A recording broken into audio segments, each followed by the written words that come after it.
Hi, my name is Nate Huber. I'm a graduate student worker with the Academic and Career Development Center, and today we'll be going over one strategy on how to network effectively through LinkedIn. Off the top of your head, how many people would you think are in your professional network? 5, 10, maybe even 30?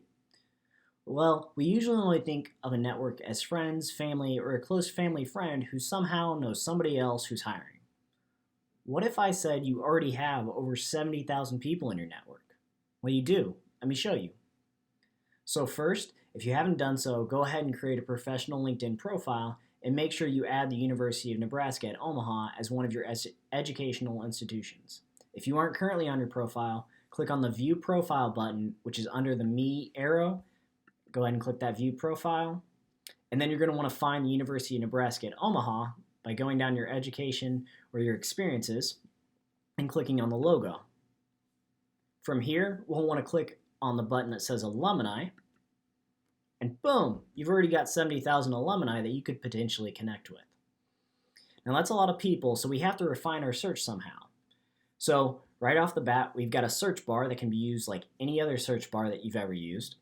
And you also have these breakdowns, and they're moved into different categories such as where do they live, where do they work, what they do, what they studied, and even what skills they have and how you're connected. But I'd focus more on what skills they have, studied, what they do, where they work, and where they live.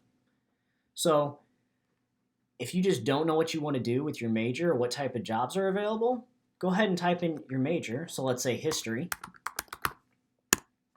And we can just scroll through manually and look through the different types of positions that we see that are most common. Or we can see where they work right here. And then we can also check to see, okay, what kind of businesses are they most often in? Currently, it looks like business development. But let's say we wanted to get a little bit more specific. So we only want to see connections who are in the Omaha area, and we only want to see those connections who share our major, which might be computer science. So now we have 1,635 alumni that we could potentially connect with. Or another option is we already know what company we want to work at. So for instance, I know I want to work at Mutual of Omaha. I go ahead and click on that. And from there, I'm going to have a large list of potential connections just by scrolling to the bottom and looking through here. So we have an idea of how to find relevant people to contact, but how do we know who to contact? Well, I think the best way from there is to move on to shared connections. So if we have a shared connection, and this is potentially either the job I want to learn more about or the company I want to learn more about, I'm going to reach out and connect with this person and always add a note. And this note's going to be very brief. We're just going to ask them a few questions about themselves and tell them a little bit about ourselves and how we would like to connect or why we're trying to connect, and maybe ask them about their professional story.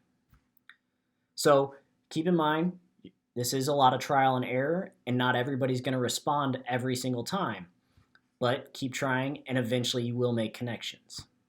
So you're now a networking expert, because that in a nutshell is how to effectively network through LinkedIn. Remember, the goal of networking is to make connections and start future conversations, not ask for a job. If you have any more questions, please drop by the Academic and Career Development Center at Epley 115 or make an appointment through Handshake. Have a great day.